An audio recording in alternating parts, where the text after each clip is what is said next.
Fennel Lizzie, and you're listening to The Anthony Rogers Show. If you too are grieving the loss of a loved one this holiday season, you're not alone. Here's a new song that I just put out called I'm Not Ready for Christmas, and it's about just that. Everything keeps on moving, but I'm still here, stuck in this loop. Trying to be grateful for each day while missing you. Wish I could say I feel at home, but I don't. Everyone likes to talk, 'cause no one wants to listen to the silence in the room, or the masochist who mentions it. I don't feel joy, I feel the cold inside.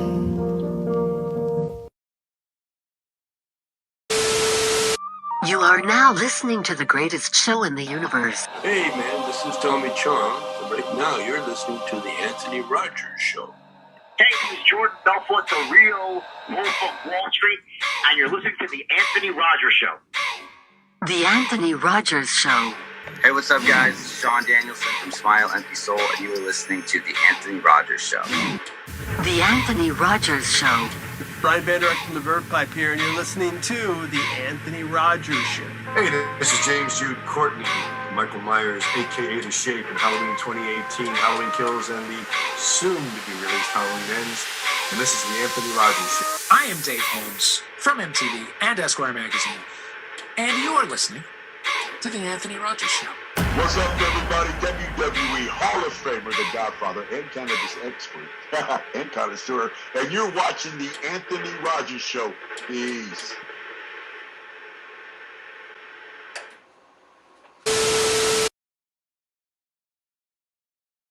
Hey, it's your favorite comedian, Anthony Rogers. This Christmas, make sure there's some Smokies edibles under your tree. Gluten-free, dairy-free, vegan, no corn syrup. Way better than other edibles on the market. Get them. Eat responsibly, obviously. Like when you watch the show and you're not doing anything or you're at work or anything like that. That's obvious, but some people have to hear that. Definitely, these are the watermelon. My favorite are the peach. I just grabbed these last night for something different. Sour watermelon sounded cool. I've had them before, but I just wanted a little something different, you know? So make sure they're under your tree this Christmas for the person you care about. Make sure that's 21 and over. Make sure they're 21 and over. Anyway, put these under your tree. Buy them as gifts.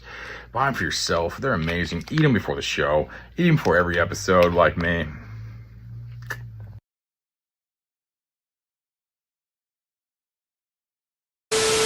Luxurious Bastard Beard Co. is the best in beard care products. Grow a beard, be a man, and use Luxurious Bastard Beard Co. Use promo code LEGENDARY to get a discount. And get your Christmas shopping done early. Luxurious Bastard Beard Co. Link in description.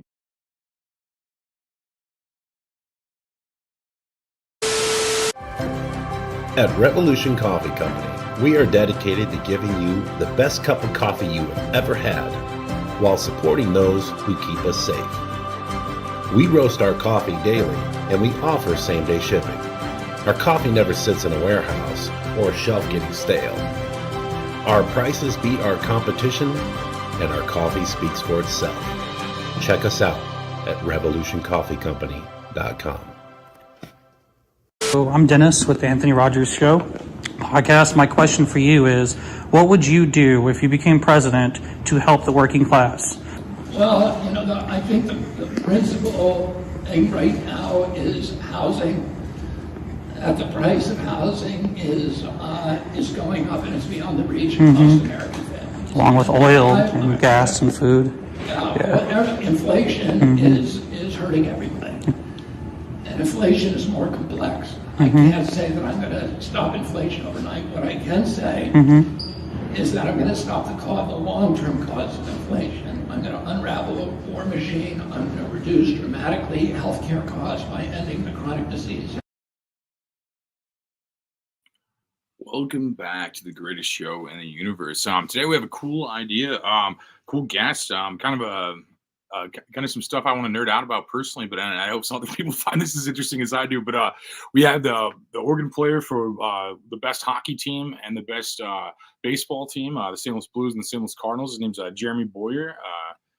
How you doing, brother? Good. How are you? Good, man. Good. You're a legend, man. You're a complete legend. I don't know about all that, man. I'm just doing a fun job. Dude, no, that is got to be one of the best jobs of all time, man. Like, you get to watch every game, or are you concentrating on like playing too much, or like what you are both, or what? Yeah, I gotta watch. I mean, I gotta know what's happening, so I know what to do and what to play. Yeah, that's super true. I didn't even think about that, man.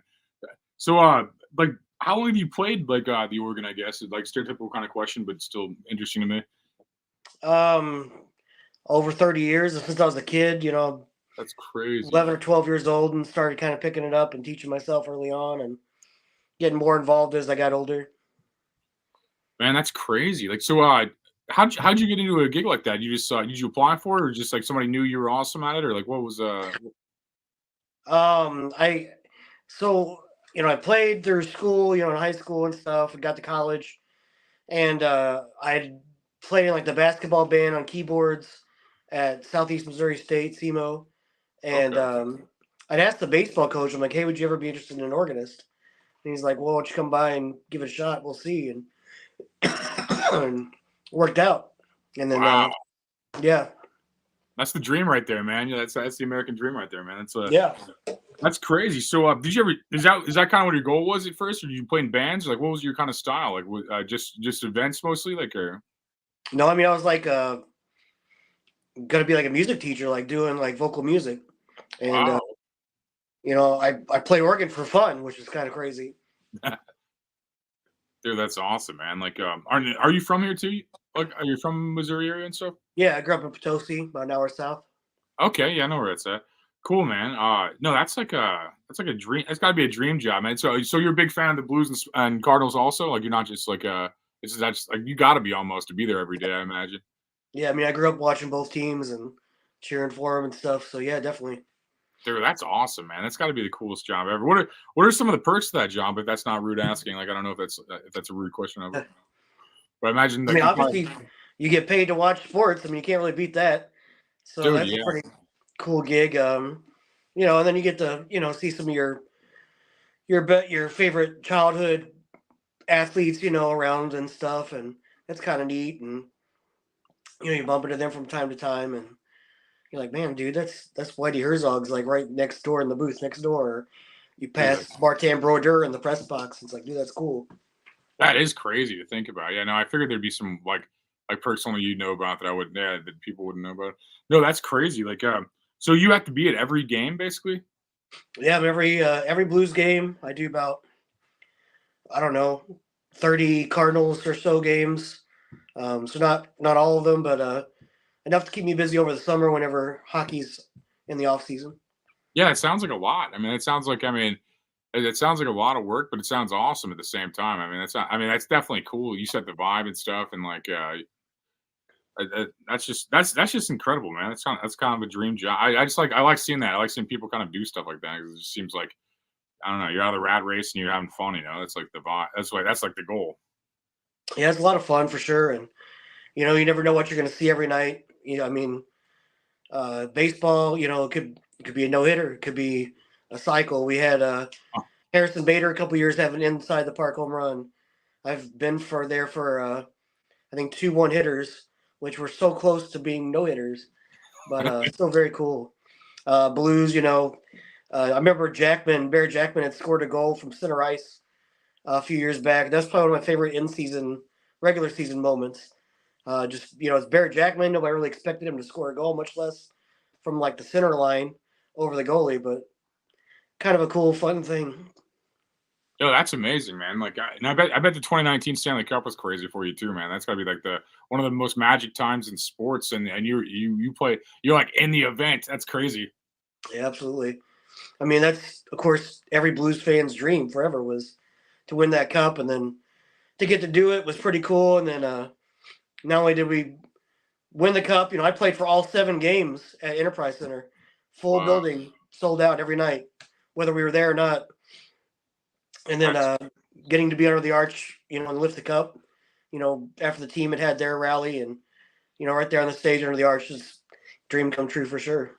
No, it's magic, man. It's like my the blues one was like my childhood dream that happened in my 30s. It's like what that's what I felt. I loved it. I mean, it was a magic moment, man. I couldn't when they got past the third round. I'm like, what?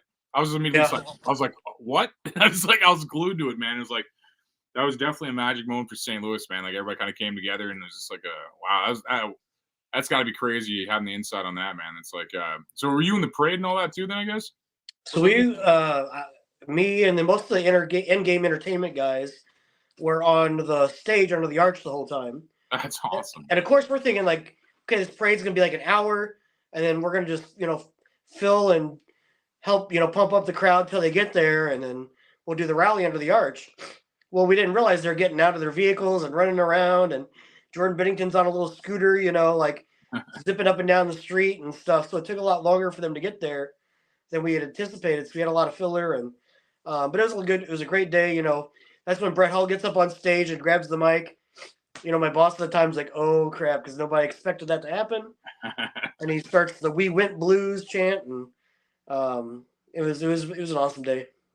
Oh, it's magic, man. It was definitely an awesome day, but to be in that part of it's kind of crazy too. It's like that's like that might be a once in a lifetime thing. I mean, we've been waiting for the Blues are a really good team, and they've definitely been to the Stanley Cup before, I guess, and stuff. But I mean, not in my life. I don't think that was their first championship ever. That was just everybody will remember where they're at regardless of what the Blues do. Like they'll remember where the first one was, And if you're in St. Louis, you're gonna remember that. That's just they had all the Fairweather fans. I mean, you had your stadium full, and then you had the baseball stadium full too. I think of people watching on TVs.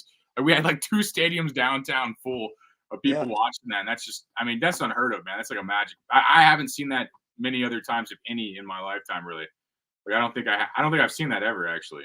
Even when they piped the music from Enterprise over to Busch Stadium as well, which I don't even know how they did that, but so I was playing in both venues at the same time, which is pretty cool.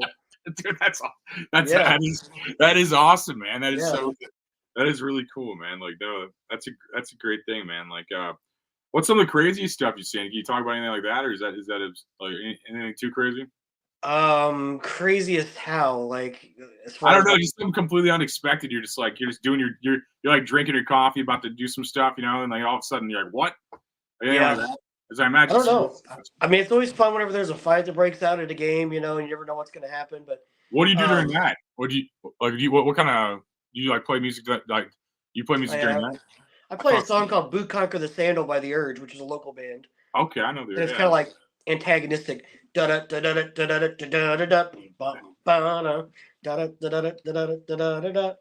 like to bust that out whenever I'm playing.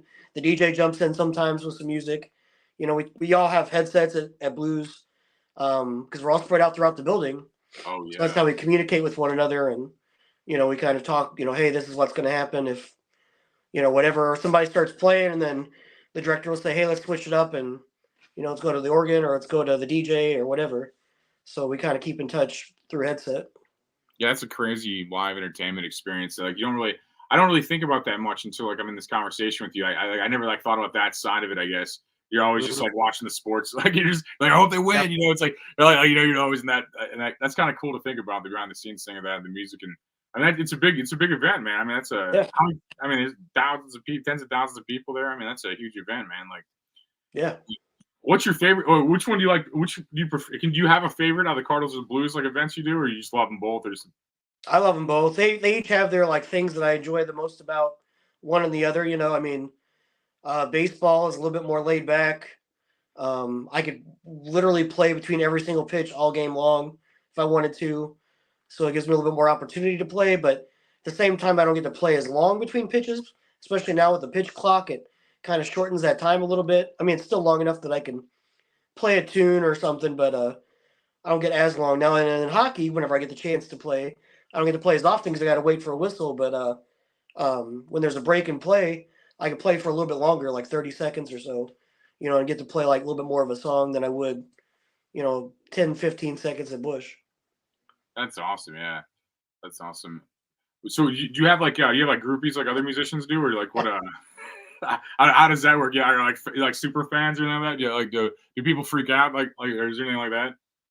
No, I mean I get recognized around town sometimes and stuff, and a lot of them will say, "Hey, I saw your your TikToks or your stuff you post on YouTube," and I like to share that stuff because there's a lot of people even in St. Louis that don't even necessarily know that's live music that's happening in the moment, and that's something that's cool about it is like you can't really top live music anywhere in any venue. Live music is you can convey that feeling, that emotion of what's happening in the moment, and that's what I try to bring to the game every night. Is I may not play something the exact same from game to game. It just depends on what's happening in the game. Yeah, yeah, it's like your mood and the vibe of the event you're at, man. I mean, that's definitely yeah. Live is definitely an energy that that canned recorded stuff can't do, man. No, I definitely agree with that, man. And like yeah, I guess as a kid, I never really I thought it was all yeah. I never I think I understood later that there's like you guys were doing that stuff. I mean I never even thought about it or just even I mean I was just always like enamored with the sport with the athletes, you know. Yeah, our director, in fact, was just talking about this last game. She sits like kind of like the mezzanine level near where like John Kelly is at with the TV broadcast, and she's got this desk and she's got on headsets and there's fans around where she's at, and people come up like, what are you doing? Like, what's your role here? And then she was talking about how like people never even realize that this doesn't just happen. There's got to be someone who kind of coordinates it all. It's It there's makes a way lot more going on. sense. No, yeah, it makes way more sense after talking to you for like, like 5 minutes in. I'm like, oh wow, it's like gave me a different perspective of the whole Yeah. thing. Yeah, it's like an event, it's like a show, It's like a so it makes sense. Yeah, no, but like, I mean, I think that's a good thing that people can't tell. Like, it means it's ran really smooth, Yeah. that it's Well, not that's so. the goal. Yeah, for Yeah, sure. that's no, that's awesome, man. Like, so I guess you grew up watching the Blues and the Cardinals, and then you just end up like now you can hang out with them, basically. Like, Yeah, I it's mean, cool. like I definitely grew up watching both. I grew up in a small town, like I said, Potosi, Missouri. We didn't really have ice rinks around, so not a lot of us played hockey, but I enjoyed watching hockey. I became a huge fan, of course, when they signed Brett Hall from Calgary, and it just grew from there. I was probably 10 whenever he came to St. Louis, so I was just about the right age to kind of take off with the Blues. And How old are you? maybe about 10, I guess. Was it like 1990 whenever No, I mean, he how came old are to you St. now? Louis? I'm 43 now. 43. Okay, you're a little bit old. I'm 37. Okay, yeah, okay. A little bit Yeah, same so generation, similar generation. it might have Okay, been no, late '80s. It might have been late '80s when Holly came here, but yeah, right yeah. around that age. The coolest thing the Blues ever did was sign Gretzky, man. I was so hyped about that, and it was such a letdown. Like when he just like benched all year, man.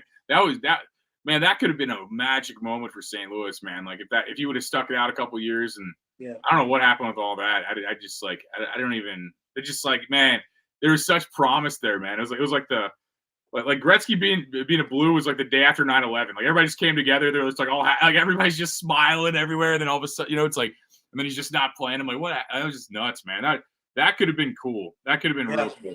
Like It was special, and I know that it was only like 18 games or whatever in playoffs, but just to see him play in the Blue Note was definitely a cool thing. And if you're growing up at that time and you realize what Gretzky meant to the game, it didn't matter. It was just so cool to get to see him in St. Louis and play for the Blues. And it would have been cool if it was longer, but I'll take what we got.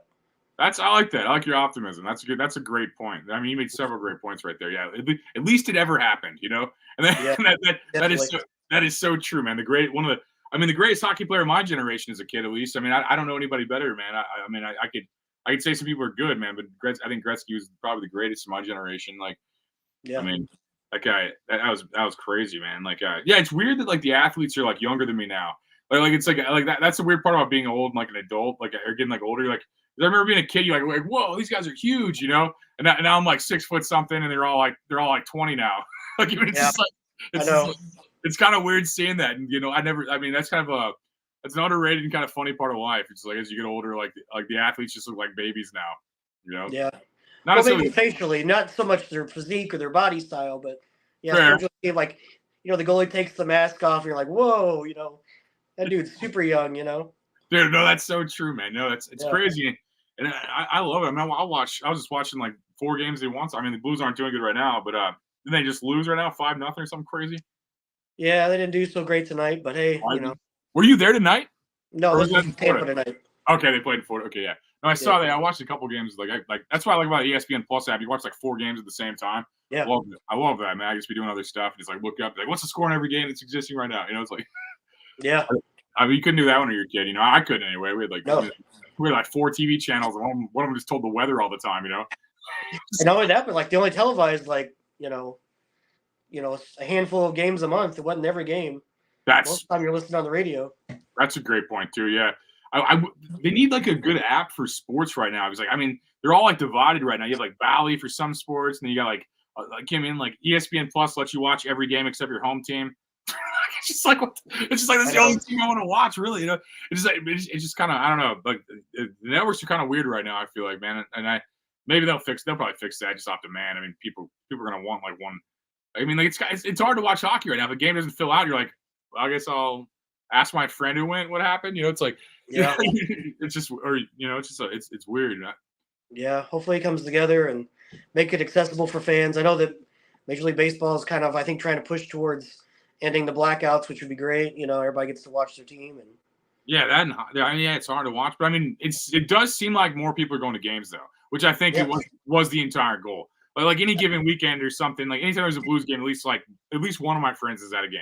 Like you know what I mean? And I think with it being if it was on TV, that wouldn't happen, probably. Well, maybe. And then, with baseball, like the rule changes, I think have really increased attendance because, it's not, a 7:00 game and by 9:00 we're only in the fourth inning. It's the pitch clock sped things up and families can come, they can enjoy a little bit more of the game. And how has that affected the sport as far as you're concerned? Like you're probably like an expert watching every game. How has that affected the game? Like the pitch clock? I like it. I mean, more action the better. Nobody wants to sit around and watch everybody like step off the rubber and step back, and then the batter step out of the batter's box, and then they throw over to first. And it's like, just let's go, let's play. Everybody wants to see action. They want to see them play. I know there's strategy involved, and some of that's been adapted to fit the new rules, but I like it. I like the speed of the game. I mean, you go back to the golden era of baseball, and you have like Bob Gibson. Those games are 2 hours long, and nobody was complaining about that back then. That's some of the best baseball we've ever seen, and it's just like, it could happen. You can have a 2.5-hour game and it'd be exciting and entertaining, and it's not a lot of downtime, and so I think that's a cool thing for baseball, and it showed. I think attendance is up and viewership's up. That makes a lot of sense. No, you made a lot of great points, and yeah, no, I think anything faster is better. I think that's why I like hockey and like basketball and stuff so much, because I like the fast-paced nature of sports. And like baseball, like golf and football, will take forever. It's like. Like I like them, but they just take forever. It's like, and that's a great point. I think, if you make it faster and stuff, and I don't know if like if you're a kid, everything's just magic because it's the first time, or like I feel like I watch sports, but I watch them like more passively now than I did as a kid. It's like I remember like it's like now it's like if you go somewhere, it's like, is there gonna be good food? Like what's the food? But as a kid, it's just you're just enamored of these people. You're just like, man, these people are like, it's like. I don't know. I don't know if it wore off or it's just, I don't know. It's like, I feel like music festivals are kind of the same way. I'll get like passes to a music festival or something like that. And I'm like, I don't even know if I want to meet these guys. I don't know any of these guys. I'm old. It's like, I don't know if I don't have the time to like just only watch sports or something, or I don't know what it is. But like, I just remember the 90s, like 90s sports, and being a kid, that was some of the best times in everything, man. Like, I mean, from like wrestling to football to we had the Rams. I mean, it was just like, that was just a great time, and I feel like I still love it. And there's still exciting times. I mean, like 2019 was probably the best year for hockey ever. Just like no one thought it would ever happen. Like just as everyone gave up hope in the Blues ever winning the Stanley Cup, like they won one, and everybody's just like, man, that was just such a great. I watched that game with my mom actually. Like she came over to my house. Like my mom's a big Blues fan. Like she's like, she knows way more about hockey than I do. Just loves sports, man. Like loves hockey particularly.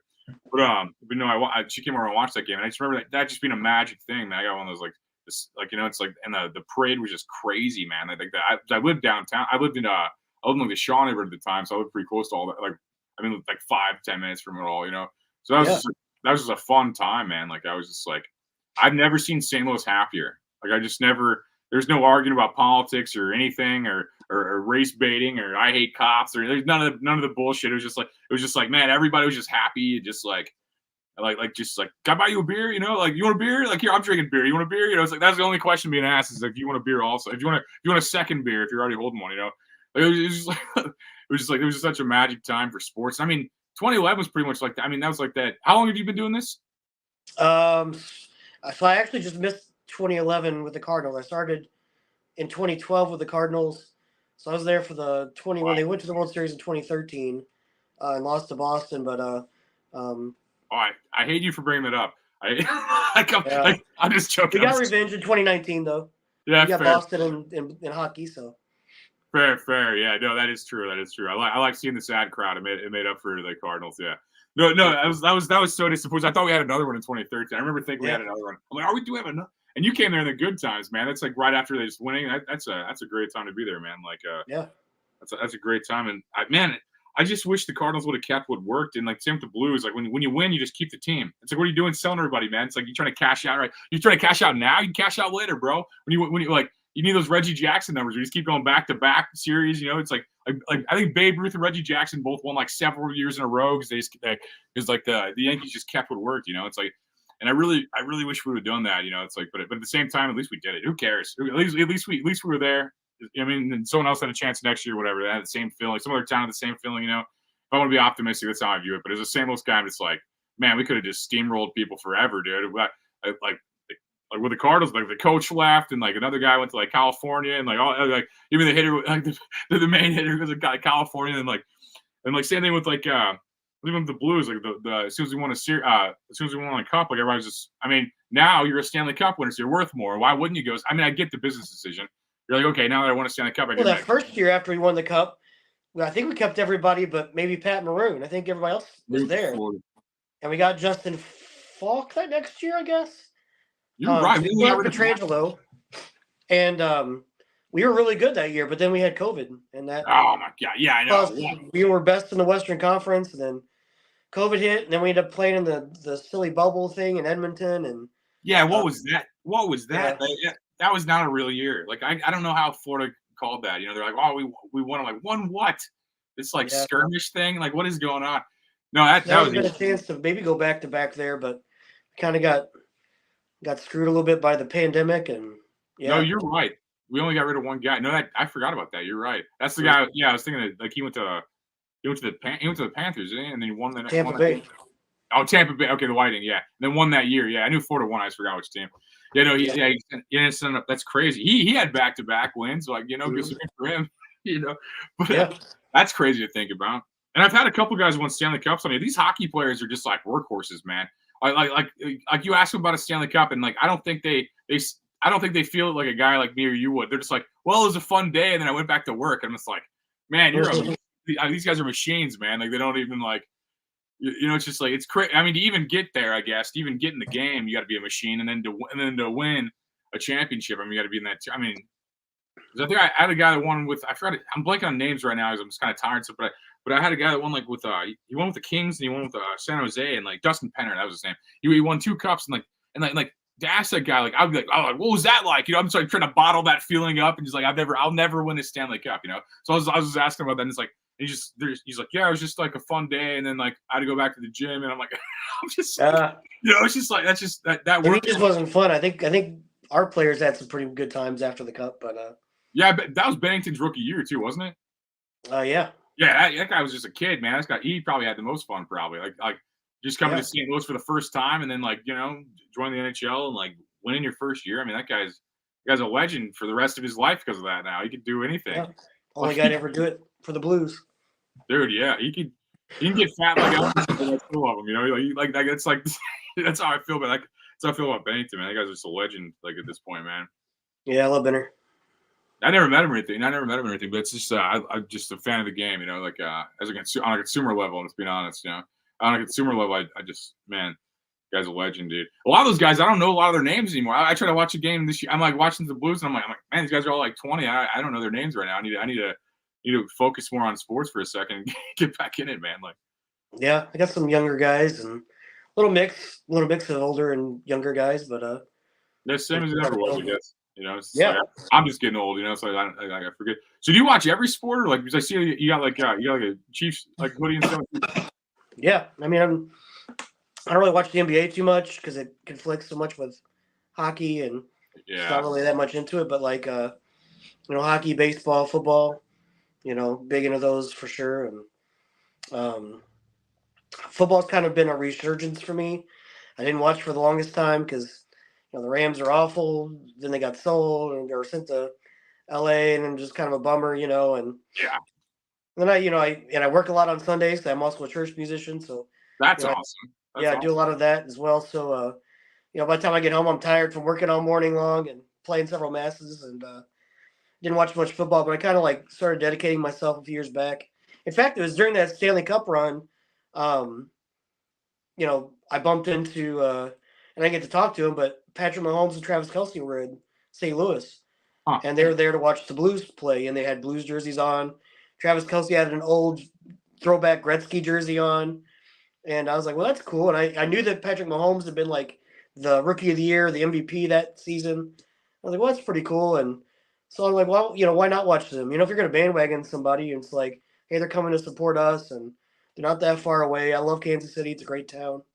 So kind of jumped on board with them. That's before they won their first Super Bowl too. So and then Patrick Mahomes is just—he's the man. He's so unreal. Like some of the plays he makes and pulls off is just blows my mind. Last year there was a play where he I don't even know how he did it. He stretched like Ozzie Smith and somehow just hit the pylon to get the touchdown, and it was just unreal athleticism, man. Just to see that, you know, that the way he plays, and then this year I think he still leads the league in completions, and he's got a few wide receivers that can't catch a ball, and he's still leading the league in receptions. I mean, it's unreal. Yeah, we're still first in the division too. I think everybody's complaining about the Chiefs, but we're still killing it. They're still killing it. Like I don't understand that at all. Like I'll have like a Cowboys fan make fun of the Chiefs. I'm like, what are you talking about? I'm like, but to a man, none of them would want to play the Chiefs if they had to pick.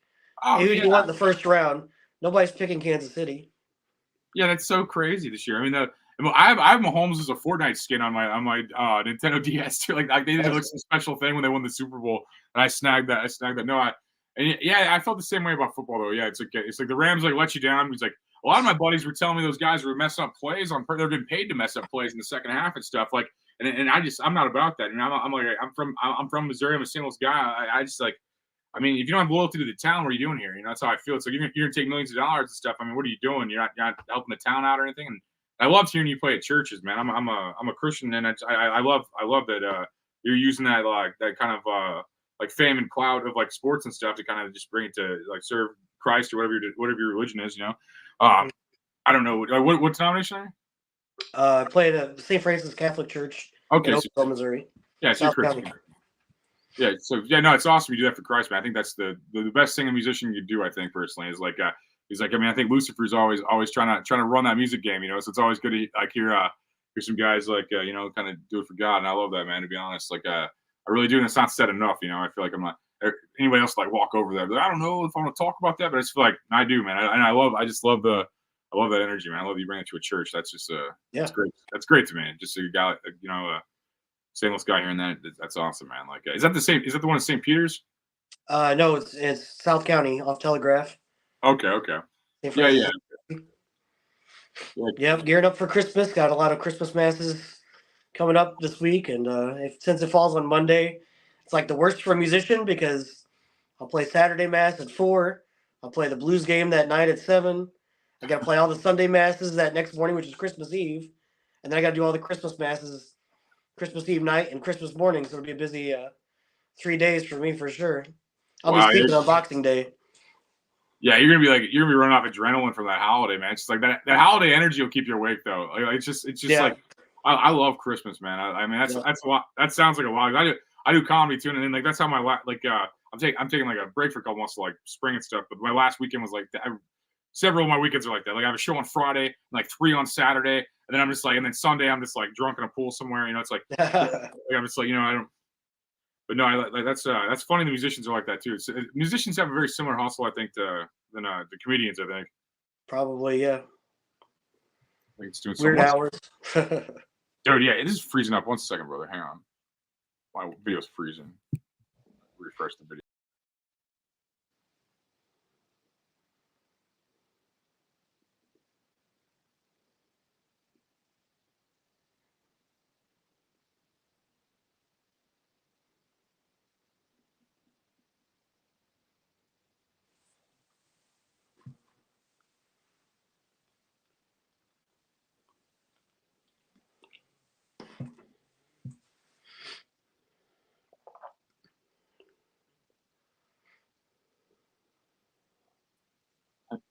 sorry about the lack of professionalism. I just would have actually seen like be in the conversation without BSing it. So I had to refresh that video for a second. It's all right. It's awesome. No, it's like that's cool, man. I like your energy, man. I'm glad there's guys like you. There's good guys out there still. You know, like that like sports and like serve God stuff, and I love that, man. So the Christmas season, man. I love the giving vibe and what that creates around you. You know, it's like it's like I don't know, just that it just feels good to be like less selfish for at least a month or two. You know. Like you have Thanksgiving, you're like, oh man, I'm so grateful, and then you have Christmas, you're like, oh, here's everything. I don't want anything for once, and I'm not annoying you for things, and like here's some stuff. You know, it's like I just love that energy, man. It's like, well, is it magic in the stadium like that too around this time? Like you feel like Christmas magic or in in the stadium? Yeah, I mean the crowds are gonna be fuller. There's gonna be kids home from college. You know, it's a fun atmosphere during the holidays, and usually those are the hardest tickets to find because it's everybody's back and they want to go to a game, and so it makes for a good atmosphere for games and makes it fun for me because I can jump in there and do some fun things and get the crowd to interact with me or sing along or clap along or whatever, and those are the best kind of moments. Oh yeah, dude, I bet, man. Like that's just that energy you create, man. That's just like that's crazy, man. That's like that's like I mean, that's Roman Coliseum stuff, you know. It's like that's on a big level, man. It's not some like it's not some like house party level. That's like a Coliseum level, man. It's like I can't believe that kind of energy exists in the world, you know. So it's just like that's kind of a sacred thing, man. You know, it's like it really is, man. Like to be a part of such a franchise like the Blue. I mean, the Blues they've always been my favorite team, no matter what. No, I like I've never. My mom's sold out. She's a Blackhawks fan now, but I feel like I would never do that. Like I don't know. I'll never be a Blackhawks. Saturday, right before Christmas. I mean, the day before Christmas Eve, we're playing Blackhawks that night. It's gonna be that's a fun always game. a good game, though. Yeah, they're at Enterprise. That's always a great game. I just hate seeing all the Blackhawks jerseys there. I'm like, what are you guys doing? I'm like, get out! It's like get out of here, man. No, I do love the rivalry of it though, and like all in fun, you know. But like, yeah, no, I think my mom sold out right before they won like a Stanley Cup. I think like a year or two before the Stanley Cup. She's like starts wearing like Blackhawks jerseys. I'm like, what are you doing? Like she's been a lifeline ever since I remember she's wearing blue stuff, right? Like I think like 2017, 2018 starts wearing like Blackhawks stuff. They won a Stanley Cup like right after. It's like I don't know, man. It's just like the irony is funny to me. Yeah. It's like you have a lot of bandwagon in sports, man. You know, but like I mean, I feel like both. I feel like I can support a winning team and support a local team, and sometimes they're the same thing. You know. Mm-hmm. Yeah, definitely. I'm excited about seeing what the Cardinals do this next year coming up too. I mean, hopefully we get some pitching and stuff, and that could be, I don't know, that could be good for us, man. Like I mean, the Cardinals are a team they're going to fill that. I mean, what is that? That's sold out every game, probably, right? I mean, they sell out a lot. It's always big crowds. I don't know if they're always officially sellouts per se, but right. You know, they always say, you know, like even on a Tuesday night, it's a pretty full house at Busch. You know. Yeah, the Cardinals. I mean, they had the second most World Series of all teams. I mean, they're not. I mean, the Cardinals are just a nuts team, man. They have like there's so much memory attached to that, and the local area has like millions of people in the metropolitan area. I mean, it totally makes sense. Yeah, like hockey's always full too. It seems like I don't know if that's true, but it seems like it to me too. Like hockey has like an underground fan base that like most Blues fans were with them the whole time. Like no matter what, they're just like, I love the Blues. I hate every other team. Like, I hate Detroit. I hate Chicago. You know, it's like it's like I think like that's how most of my buddies are. They're into hockey. They're like diehard fans that wouldn't root for anybody else ever, probably. Yeah. Well, I think my first year, it was kind of not long after the lockout, and my first year I was 07, 08, and it was kind of sparse there. Tom Stillman bought the team, or his ownership group purchased the Blues, I believe in 2012, and you know they've done great things with the organization. And there's really not been a time where you know the fans haven't supported them, or I feel like haven't come out for games, and it's been winning organization and great fan support, and I love being there with all those guys, the guys and gals that give a lot of energy at the games, and nothing like a Blues fan for sure. Yeah, no, it's like you're like your energy's like you're tailgating for like thousands of people. Like not just like that's almost the vibe. The musician of that situation. It's almost like what I mean. That's like what it feels like.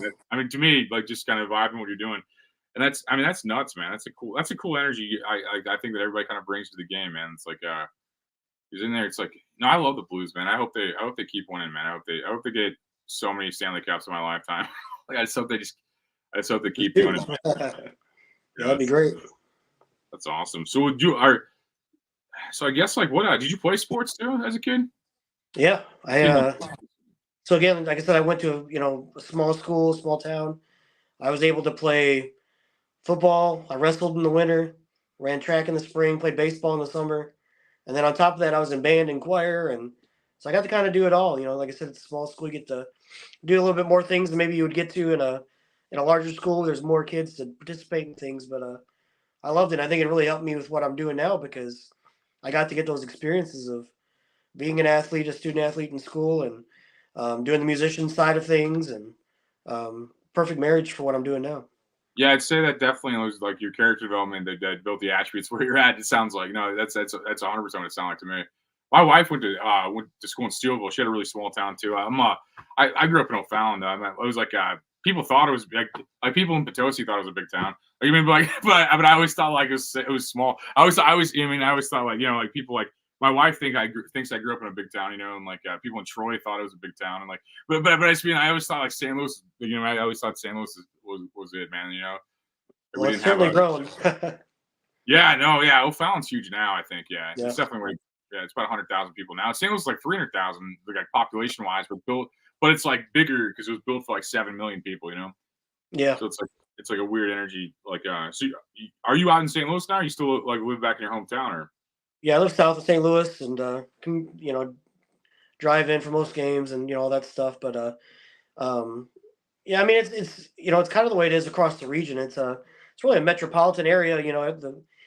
If you're from O'Fallon, if you're from Potosi or Farmington or Arnold or wherever it is, like if you're out of town, someone goes, "Where are you from?" You say St. Louis. Because it is. It's really kind of a big region that kind of connects together like that.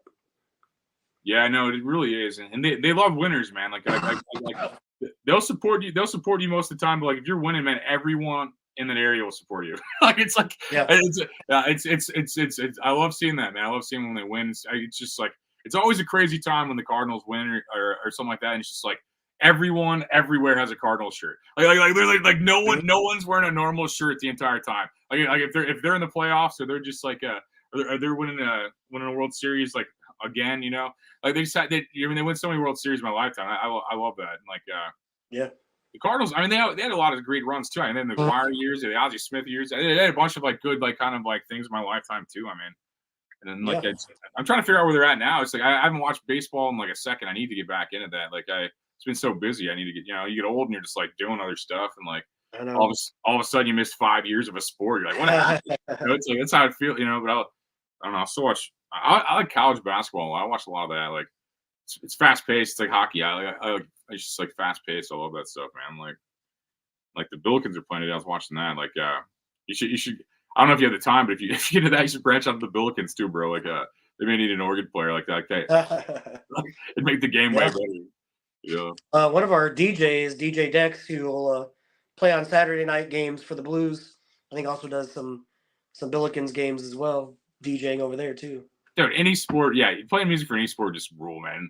And then like you're not having to sing or anything. That would be annoying. Like probably to sing and like have to freestyle that. But like the keys sound fun. I mean, I'm not talented enough to play them, but I can appreciate it. One of my best friends, he played keyboard in like reggae bands and stuff. So I mean, like at one point he's probably playing as much as you. I don't know if he is now, but if his music, kind of not the music thing. But like, keys are. Did you play guitar and stuff first, or did you go straight for organ? I actually learned on the organ too, which is a bit unusual. Most people start on the piano and then switch, but I was kind of backwards and started with organ. I mean, my mom had an organ in the house.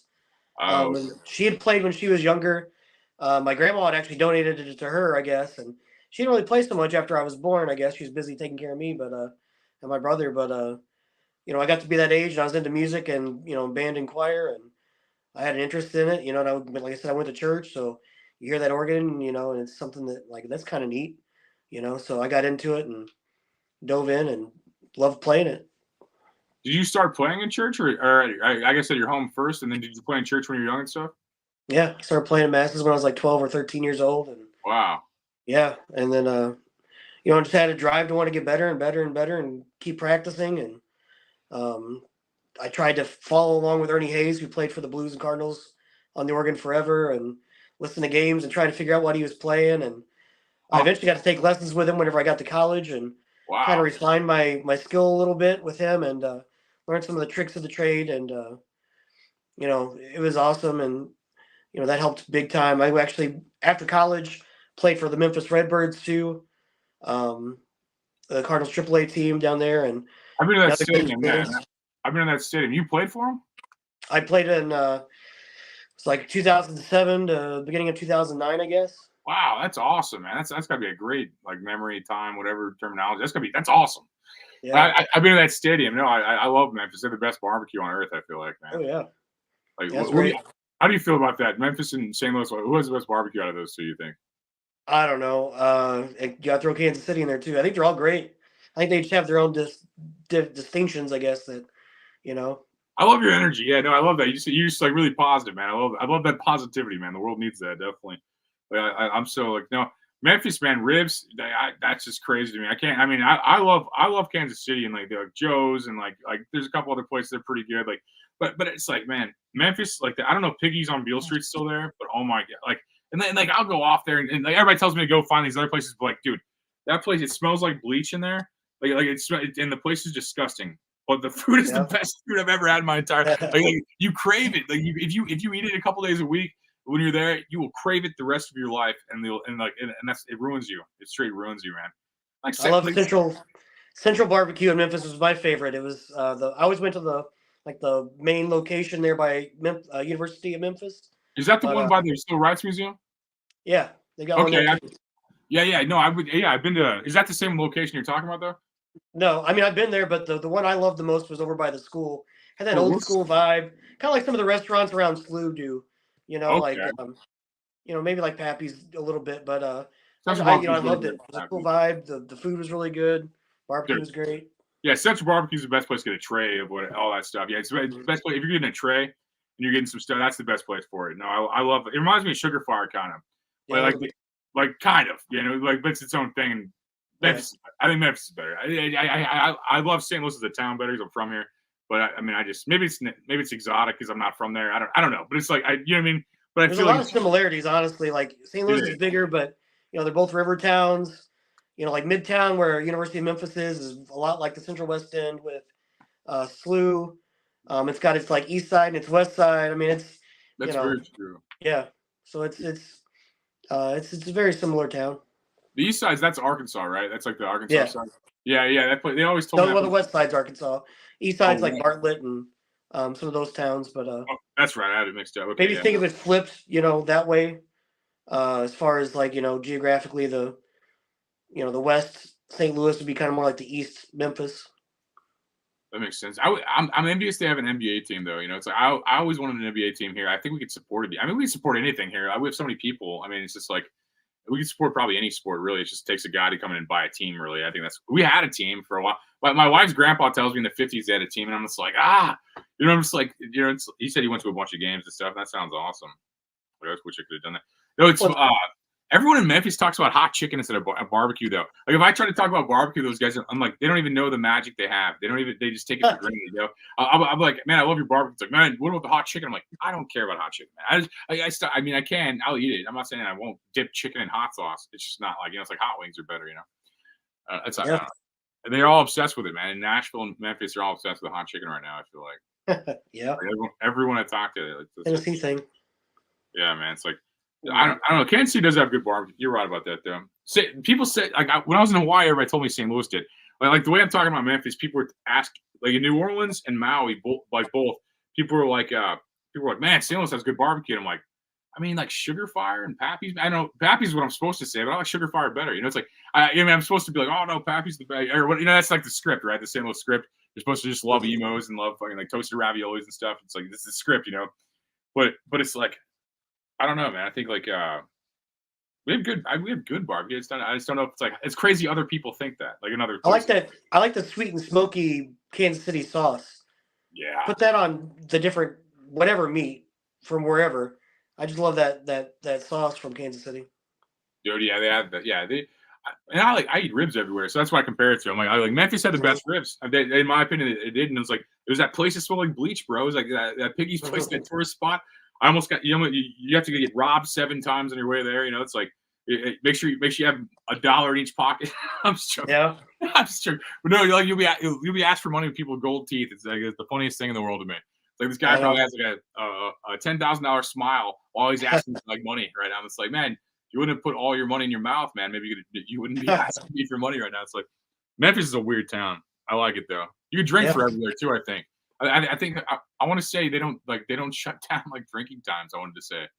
It's. I think Bill's. Whenever I was down there, Bill's open till like 3 a.m. I think. Was it okay? But it might be later. Elsewhere in the city. I just know that they're. I would stay in a hotel across from the ballpark whenever I'd go down there because I lived in Cape Girardeau, which is halfway between St. Louis and Memphis. I love Cape. I go there a lot. Yeah. I'd drive down to Memphis for a homestand, and I'd stay at a hotel, like the cheapest hotel right across the stadium. And so I'd go down and play the game. I'd go down to Bill Street. I'd go to the piano bar, Silky O'Sullivan's, which I loved. And I'd stay there until they closed. I took in all that music and stuff, and then go back to the hotel, and I'd sleep in, get up, go to the ballpark, kind of same thing, rinse and repeat, which I was single at the time, so it was nothing else to do down there besides, kind of go out and do things or go to the game, but explore the city. But I love that. I love going down there and feeling that vibe in Memphis and soaking up some of that culture, I guess, and the music, and I loved it. No, yeah, I love that area. I love that walk, man. Yeah, you have like you have that baseball stadium, you have Beale Street, you have all this like cool stuff around there. You have the Grizzly Stadium. Like I don't know, yeah, you have a bunch of stuff around. No, I love that area, man. It's like everyone's trying to rob you the whole. Like you have like 15-year-olds trying to rob you the whole time. But outside of that, it's funny though. I mean, it's just like I don't know why it's funny to me, but it's like when I don't know. I just feel like all these guys are trying to like take my phones and wallets or my wallet, my phone. Like everyone was out there outside of the bar. Like if you left the bar, it's a bunch of kids trying to trick you out of your money. Just don't talk to anybody. Go where you're going. Yeah, I get bad at that. Yeah, I'll answer it. I messed that up. I messed up in New Orleans too. Like the guy, like you have a guy like asking you like the slowest fucking question of all time. Like, hey, do you mind? I'm like, man, just get the fucking get to the point, man. If you need something, I'm here to help you, man. But I just can't. I'm just like starving. I'm looking for food. It's like I'm like the worst time to ask me for things like when I haven't eaten yet. I'm just like, man, I'm like a caveman right now. No, it's I like St. Louis a lot though. I think I like I don't know. I'll always come back to it no matter what. I think it's just great. Like no matter where I go, I think it's the best fans probably really too. I mean, the Blues and Cardinals for different reasons. I mean, I think I don't know. I think the Blues fans are like I said, usually there for no matter what. Like they just love the Blues, they love Honky Man, and the Cardinals. I mean, the Cardinal fan depends on how well they're doing. You'll have everybody in the world wearing a shirt. It's like oh man, like yeah, that's crazy. And I think that was probably a shoo-in for you getting hired too, like getting trained by the former guy. If you told the hiring guy that's like that's probably shoo-in right there, bro. Like that's just like legendary. Like you at least had that interaction, kind of like. So you go to college? You went to college in Cape, I guess. Then. Yeah, at SEMO. Okay, yeah, you said that. That's right. Yeah, I do shows in Jackson and Cape all the time. I love that area. It's like, yeah, no, I'm they love me out there. I'm like the only Republican comedian, so they love me out there. It's like definitely a conservative area. Yeah, I'm the bread and butter. That's my bread and butter. Those areas. That's where Rush Limbaugh's from, man. He fluffed everybody up for me. I got him already. It's like yeah, prepped him, man. I love that area. It's like it's a fun area. Everybody wants to drink and be cool and have fun. It's just like that's what I like about it. To be honest, good college town. Yeah, they just want to drink a couple beers and have fun. It's like and everybody's like laid back and like I don't know, trustworthy. Like it seems like to me. Anyone I've been out there, like been a cop. Like everyone that hires me has been a cop at some point. Like I feel like all the bar owners are all cops. Like they're like Stooges out there in Jackson. Yeah. Rod was a former like that. And like I do some shows at the Daiquiri Bar out there in Cape. Like that's by the old comedy club in that plaza. And like and man, that guy was a cop too. It's like everybody that hires me for comedy was a former police officer in Cape or Jackson. So I mean, they're all just like they're just good dudes. Yeah. Definitely. I'm gonna grab a drink of water real quick. If that's cool. Yeah, dude. Yeah, no. And if I'm keeping you too long, man, too, it's like let me know. All right. I know you got cold, and like I know Jeremy came on with a cold, so that's how dedicated he is to people watching this. So I appreciate that man coming on here, like nerding out with me about his job, and he's got a bit of a cold or something like that, and he's still manning up in here, you know. So that's I respect that, and like I think people watch that probably respect that too. Like feeling all their weather and still doing a podcast, still doing a cell phone podcast, you know. Respect on that. Respect. Yeah, no, Jeremy's the organ player for the Cardinals and the St. Louis Blues, which probably coolest job ever, honestly. You to watch every game and stuff. It's pretty cool. If you have any questions, like if you're on, like it looks like people are watching on Facebook and YouTube mostly here, or if you're on, I think Rumble comes up now too. But yeah, just ask questions if you feel like anything you want to know that I haven't asked or whatever. All right. Hey, welcome back, brother. That's better. Oh yeah, dude. No, again, I appreciate you coming on with the cold and stuff, man. That's some honest, like I respect the heck out of that, man. I can tell you're not from St. Louis. You know, I can tell you're from Tosa, you know. You got that work ethic, bro. You know, Toughing it out a little bit, yeah. Yeah, you got that work ethic, man. Like, no, I appreciate that. I don't want to keep you too long, man. If you're sick, it's been like an hour. I literally could probably ask you questions like a child for 9 more hours. Just be like, what's it like doing this? Like, what's it like? You know, but I appreciate your time, man. I like a lot of respect for that.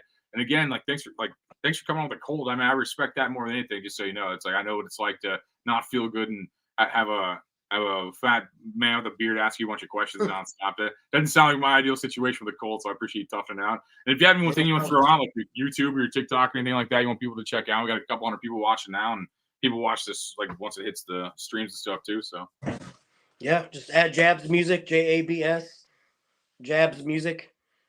Pretty much all platforms you can find music there. I have an album out for baseball music and released this year called At the Pearly Gates of Baseball Heaven. And it's on everywhere you can stream your music. So go find it at the Pearly Gates of Baseball Heaven, which is a funny tie into a Mike Shannon quote. I was part of a Shannonism, which was a great honor for me, honestly. But I can't remember what year, 2015 maybe. I'm playing at the game at Busch Stadium, and Mike Shannon, the longtime Cardinals broadcaster, player, world champion, had said on the radio, I think that's Jeremy Boyer at the Pearly Gates tonight. And then there's dead silence for a few seconds. And then you hear him kind of chuckle like he does. And then John Rooney, the other broadcaster, goes, well, I hope he's still with us. And then I start playing again. And he goes, hallelujah, there he is. So I was like, this has got to be like the track or the title of the album. I asked the Cardinals for permission to use the track because, you know, Major League Baseball, you can't use it without the express authorized consent of Major League Baseball. So I'd asked the Cardinals and KMOX, I'm like, hey, can I get this audio to put on my album? Because I want this to be like the title track. And they're like, yeah. So I got it, and they gave me permission. I'm grateful to the Cardinals for letting me do that.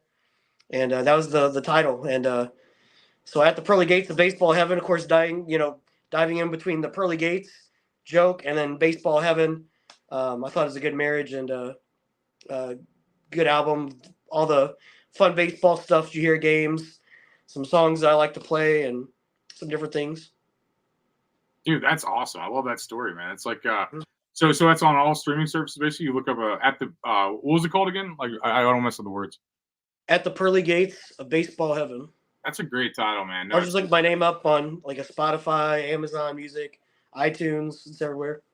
That's awesome, man. Like that's cool. I didn't know you had an album, man. That's like that's cool as hell, man. Like how's that doing? People get like excited about that. Like a lot of baseball fans probably check that out, I bet, man. So, like, yeah, and I mean it's focused mostly on like Cardinal fans and local fans, but I've had people from across the country who have gone, hey, I really liked your album, or other aspiring organists who enjoyed it, and so that's cool to hear back. And I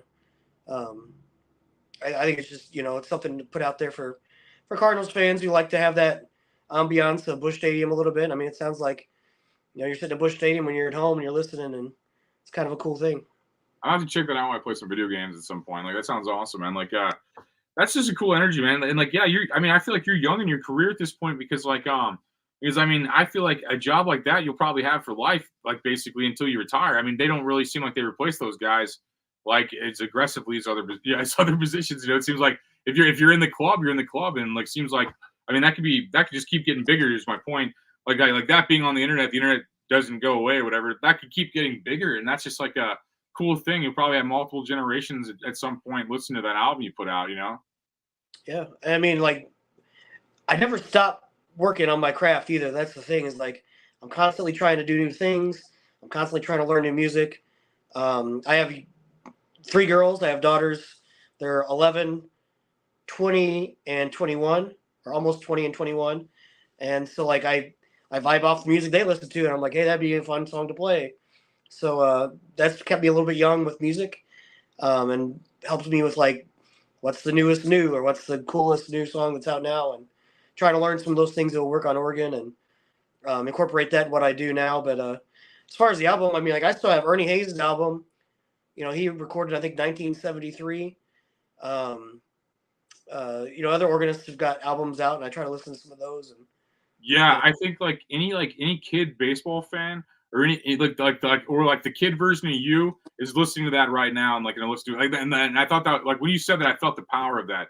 I felt like the power of you having an album. Like, man, you're gonna have like multiple generations of people. I think that's cool. Like I kind of already saw that. I'm like, man, and it probably popped off when it first came out too. You're like, oh, it's just released, so you have like a release kind of pop off, and then you'll probably as like the Cardinals like keep like I mean say anything happens and the Cardinals go to get another World Series that's going to blow up, and then like I mean you have a constant cycle of like new people going to see that as you get bigger, as the Cardinals like win games, as like time goes on. I mean that's a powerful thing, man. I think it's a powerful thing to have like a niche a niche or a piece in culture at all in American culture. I think that's like I'm a big fan of that, of just American culture, local culture, state culture, all that. So I think that's I mean, that's big, man. To be honest, I mean, I think that's a big thing. It's like what was that Chicago announcer, like Harry Carey or something like that? It's like it's something like that. It's like people.